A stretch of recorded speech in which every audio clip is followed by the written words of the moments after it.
বন্ধুরা অনেকেই মোক কইছেন যে দিদি তোর বাড়ি কোটে, অনেকে আবার এটাও কইছেন যে বোন তোর বাড়ি কোটে, তুই কোন ক্লাসে পড়িস, তুই এত তাড়াতাড়ি বিয়ে করলু, তোর খুব কম বয়স। তো চলো আজকের এই প্রশ্নগুলোর উত্তর দিম তোমাক মুই এই ভিডিওতে। তো সকাল সকাল ব্লগটা শুরু করে দিয়ে দিলুম। তো চলো শুরু করা যাক। হাই হ্যালো এভরিওয়ান, সবাই কেমন আছেন? আশা করং ভালো আছেন আর মুইও অনেক ভালো আছম। তো মোর নাম বনশ্রী আর মোর বিয়ে হয়েছে কুচবিহার ডিস্ট্রিক্টের পুন্ডিবাড়ি গ্রাম। আর মোর বাপের বাড়ি হল আলিপুর ডিস্ট্রিক্ট পলাশবাড়ি গ্রাম। তো মোর বিয়ে হয়েছে 2022 সালে আর এটা 24 সাল চলে হচ্ছে। আর মুই পড়াশোনা করছি ক্লাস 12 পর্যন্ত। 12 পাস করার পর আর কলেজ ভর্তি হওয়া হয় নাই, কারণ তারপরেই মোর বিয়ে হয়ে গেছে। তবে বিয়েটা মোর বাড়ি থেকে হয় নাই, আমরা পালে যে বিয়ে করছি, মানে প্রেম করি, বাড়ি থেকে মানি নেনি কয়ে আমরা শেষ পর্যন্ত পালে বিয়েটা করি লেগছে। আর মোর বয়স বর্তমানে 20 চলে হচ্ছে। আর খুব কম বয়সে বিয়ে করছি, হ্যাঁ এটা তোমরা অনেকেই কইছেন যে মোর অল্প বয়সে বিয়ে হয়ে গেছে। তো বিয়ে হয়ে যায় নাই, বিয়েটা করা হয়েছে। তো মোর বর বাইরে চাকরি করে আর বর বাড়ি আছে, এলা বর্তমানে বাড়িতেই আছে, ছুটি কাটে রাখছে। যেহেতু দুর্গাপূজার সময় ছুটি কাটের পায় নাই, তখন আর ছুটি ছিল না।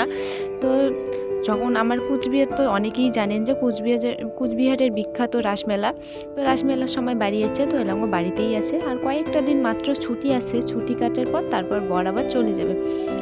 তো শ্বশুরবাড়িটা সংসারের কাজ তো করিবারই লাগবে। তো সকাল সকাল সংসারের কাজ করা শুরু করে দিয়ে দিলুম। আর জানেনই তো শীতকাল কত ঠান্ডা, আর শ্বশুরবাড়ি মানেই কিন্তু সংসারের কাজ করি লাগবে, সে বয়স অল্প হোক বা কম বয়স হোক বা বেশি বয়স হোক, সংসারের কাজ ভাই পরিবারই লাগবে। তো সকাল সকাল কাজ শুরু করে দিয়ে দিলুম। আর আমার মানে মোর শ্বশুরবাড়িটা টিনের বাড়ি, আমরা মাটির বাড়িতেই থাকি। আমরা এলাঙ্গো পাখা ঘর দেওয়ার পাই নেই, দিমো সময় হলে সবটাই হবে। আপাতত আমরা মাটির বাড়িতেই থাকি, আর মুই এই মাটির বাড়িতেই অনেক অনেক হ্যাপি আছং। হয়তো অনেকেই পাখা বাড়ির থাকিও যতটা হ্যাপি থাকে না, মুই এই মাটির বাড়ির থাকিও ঠিক ততটাই হ্যাপি আছং। আর দেখো কয়েকদিন মাত্র মাটির বাড়ি, মানে আর কি লেপালেপি করা হয় নাই, আর এদিন নীলি ধরা শুরু হয়ে গেছে। মাটির বাড়ি সপ্তাহে কিন্তু 2-3 দিন লেপি বাড়ি লাগে। তো এই পাশে মুই ইসে করা শুরু করে দিয়ে দিলুম। অনেক কয়েকদিন হয়ে গেল যে বাড়ির মানে ঠিকঠাকভাবে কোনো কাজই হবার লাগছে না, আর মোর শরীরটাও খুব একটা ভালো ছিল না।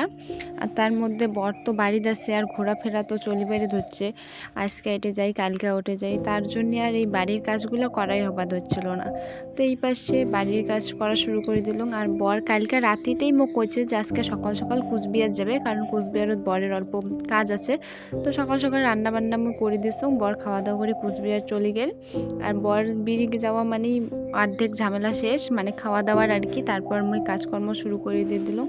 আর মোর শ্বশুরবাড়িতে খুব একটা কাও নাই, মোর বর, মুই, মোর শ্বশুর শাশুড়ি। তো বন্ধুরা যাই যাই মোর এই ভিডিওটা এলা দেখে দিচ্ছেন, অল্প কমেন্ট করে জানিয়ে দিবেন তো যে তোমারও কি আমার মতো মাটির বাড়ি না তোমার পাকা বাড়ি।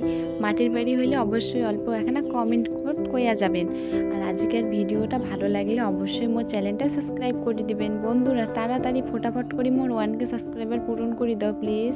আর আজকের ভিডিওটা এটা থেকেই ভালো লাগলে অবশ্যই চ্যানেলটা লাইক কমেন্ট শেয়ার করে দিবেন। টাটা, দেখা হবে হচ্ছে পরের ভিডিও। ততক্ষণে সবাই ভালো থাকো, সুস্থ থাকো, এই কামনাই করো। বাই।